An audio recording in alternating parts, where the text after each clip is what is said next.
Mekanizazio zikloaren helburu garrantzitsuena fabrikazio prozesua gauzatzea izango da. Beraz, ziklo honetan klaseak eta helburuak nagusiki praktikoak izango dira.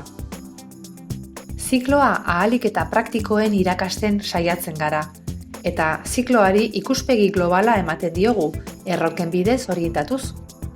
Erronka horiek beti dinamika bera dute. Zer egin, nola eta non egin, mekanizatu, neurtu, oinarrizko mantentze lanekin eta ingeles teknikoko ezagutzarekin. Mekanizazio teknikariaren tituluaren lorpena mendi baten igoera bezala simulatuko dugu. Igoeretan, hainbat fase egon ohi dira, oinarrizko kanpaleku ezberdinak. Mendia igotzeko hainbat erronka gainditu beharko ditugu, baina argi izango dugu, bigarren kanpalekura edo bigarren erronkara iristeko, lehenengo erronka gainditu behar dela.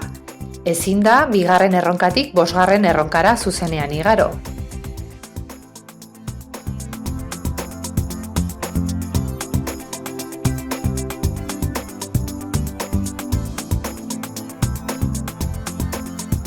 Erronka guztiek eskema bera dute. Planoak interpretatzen hasten gara, gero nola eta non egingo dugun aztertzen dugu, ondoren mekanizatu egingo dugu, eta azkenik neurtu egingo dugu. Ondo egin dugun ikusteko. Eskema hori berdina da erronka guztietan, baina erronken zailtasuna handitzen doa aurrera eginala. Ikus daitekenez, erronken zailtasuna aldatuz doa.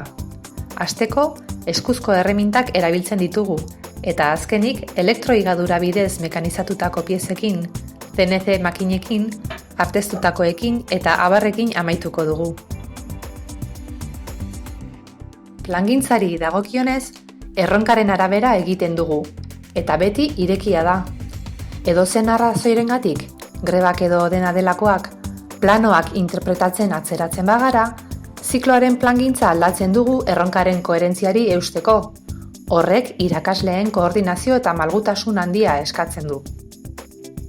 Ebaluaziori dagokionez, 3 faktore hartzen ditugu kontuan. Azterketak, baldin badaude, egindako lanak eta ikasleen jarrera. Modulu bakoitza gainditu ahal izateko, 3 faktoreak gainditu beharko dira. Kontuan izan behar dugu, enpresek ikasle bat nolakoa den galdetzen digutenean, ez digutela inoiz marrazketa notaz galdetzen, baizik eta pertsona jatorra autonomoa eta horrelako zeharkako gaitasunak dituen jakin nahi dute. Horregaitik, jarrerari garrantzi handia ematen diogu.